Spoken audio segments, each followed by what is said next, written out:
প্রতিটি বড় অর্জনের পেছনে থাকে একটি স্বপ্ন, দীর্ঘ প্রস্তুতি আর অদম্য চেষ্টা। আন্তর্জাতিক অঙ্গনে সেই চেষ্টার স্বীকৃতি মিলেছে বাংলাদেশি এক তরুণের।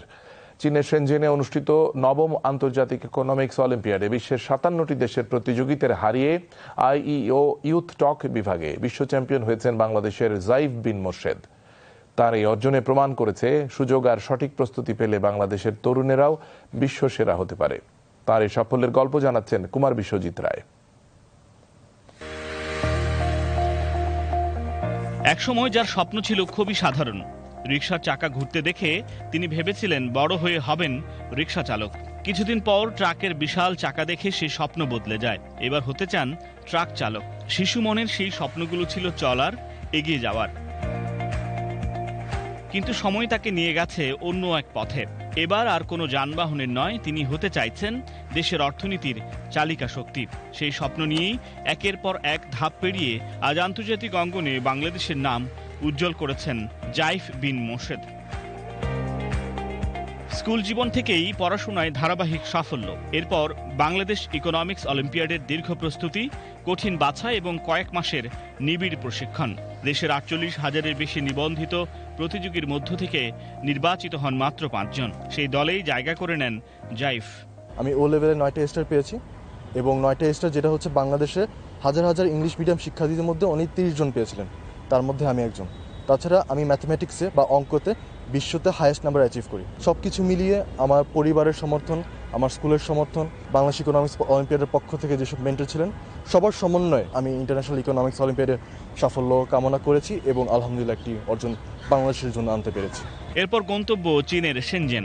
৫৭টি দেশের প্রতিযোগীদের সঙ্গে লড়াই করে প্রথমবারের মতো অনুষ্ঠিত আন্তর্জাতিক ইকোনমিক্স অলিম্পিয়াডের আইইও ইউথ টক প্রতিযোগিতায় বিশ্ব চ্যাম্পিয়ন হন তিনি।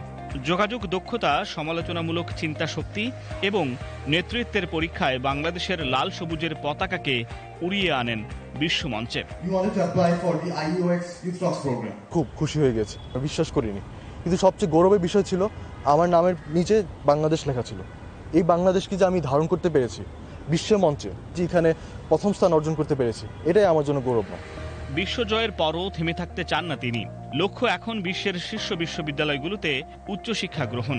তবে সেই শিক্ষা শুধু নিজের জন্য নয়।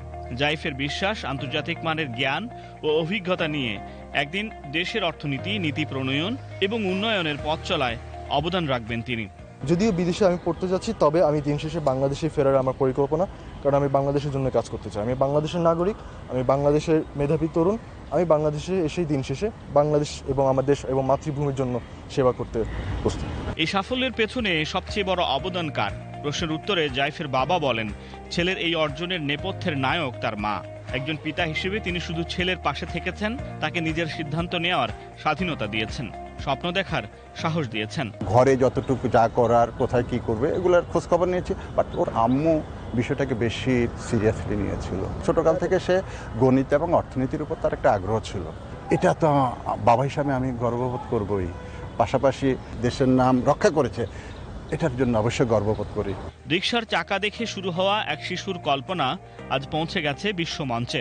স্বপ্ন বদলেছে, পথ বদলেছে, কিন্তু বদলায়নি এগিয়ে যাওয়ার ইচ্ছা শক্তি। আর সেই ইচ্ছা শক্তি জাইফ বিন মোর্শেদকে এনে দিয়েছে বিশ্বসেরা স্বীকৃতি, বাংলাদেশকে দিয়েছে নতুন করে গর্ব করার একটি উপলক্ষ। কুমার বিশ্বজিৎ রায়, বিটিভি নিউজ, ঢাকা।